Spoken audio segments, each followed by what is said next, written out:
యుగాలు యుగాలు యుగాలు నీ రాక కోసం నిరీక్షిస్తే దేవుడు ఏం చేస్తున్నావు? లోకానికి వచ్చి ప్రతి దాంట్లోనూ మన కోసమే బ్రతికేస్తున్నావు, ప్రతి దాంట్లోనూ మనమే అనుకున్నావు. దేవుడికి ఏమించని చెప్పండి. ఇంతగా ఎదురు చూసిన దేవుడికి నువ్వు ఇచ్చింది ఏంటి, నువ్వు చేస్తున్నది ఏంటి? ఒక్కసారి ఈ రాత్రి మనసు పెట్టి ఆలోచించు. పాపాలన్నీ మానేయాలి, నా కట్టడలన్నీ అనుసరించి బ్రతకాలి, పాపానికి దూరంగా నీతికి దగ్గరగా వాక్యానికి దగ్గరగా నా కొడుకు బ్రతకాలి. అలా బ్రతికితే వాడు మరణమునందడు, నిత్యాగ్ని దండనకు వెళ్ళడు, మారిపోతాడు. మారితే వాడు బ్రతికిపోయి పరలోకానికి వచ్చేస్తాడు. పాపిగా చచ్చిపోవటం నాకు ఆనందమా? ఆ పాపిని మార్చండి, ఆ పాపిని మార్చే వాక్యాలు చెప్పండి, ఆ పాపిని మార్చడానికి ఏదో ఒక దైవజనుడిని తీసుకెళ్ళండి, ప్రార్థనలు చేయించండి, ఆ కుటుంబాన్ని కాపాడండి, ఆ వ్యక్తిని కాపాడండి. దుష్టుడు మరణము నొందితే నాకు సంతోషం లేదు. మీ కళ్ళ ముందు మీకు తెలిసిన వాళ్ళు ఎంతమంది ఈ పాపపు చెరలో కొట్టుమిట్టాడుతున్నారు, మీకు ఏమి అనిపించటం లేదా? అయ్యో దేవుని పిల్లలే, అయ్యో పాపంలో ఉన్నారే, అయ్యో చచ్చిపోతే నరకానికి వెళ్ళిపోతాడే, అగ్నిలో కాలిపోతాడే. నా కళ్ళ ముందు నా స్నేహితుడు, నా బంధువు, నాకు తెలిసిన వాడు, నా ఇరుగు పొరుగువాడు, నా గ్రామస్తుడు ఈ స్థితిలోనికి వెళ్ళిపోతున్నాడని మీలో ఎంతమందికి బాధ వస్తుంది?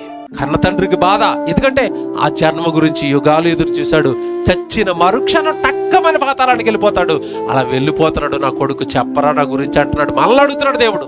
తెలిసిన మీరు, నమ్ముకున్న మీరు, నేనేంటో తెలిసిన మీరు, సృష్టికర్తగా నా గురించి ఎరిగిన మీరు, మీ చుట్టుపక్కల గ్రామాలకి నా గురించి చెప్పరా? అలా నశించిపోతున్న ఆత్మలను కాపాడరా?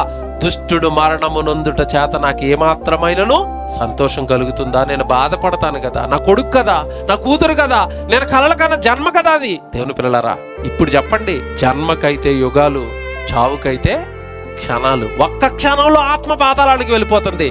పరలోకంలో ఉన్న కన్న తండ్రి ఆ జన్మ గురించి ఎదురు చూసిన తండ్రి రోధిస్తున్నాడు, బాధపడుతున్నాడు. నా పిల్లలు నాశనం అయిపోతున్నారు, నా పిల్లలు దూరస్తులైపోయారు. పిల్లరా, ఈ వాక్యం వల్ల మీరు అందరూ స్పందించండి, ఆలోచించండి. ఎవరిని రక్షించాలి, ఎవరికి దేవుడి గురించి చెప్పాలి, ఎవరికి దేవుడి గురించి చెప్పించాలి? ఈ నిజాలన్నీ ఎవరికి తెలుసండి? ఒక జన్మ గురించి దేవుడు ఇంత కష్టపడ్డాడని ఎవరికి తెలుసు? ఈ అనంత విశ్వం కూడా ఆయన కష్టమని ఎవరికి తెలుసు? మీరు బాగా ఆలోచించుకోండి రాత్రి. ఎవరికి తెలుసండి? ఎవరికి తెలుసు?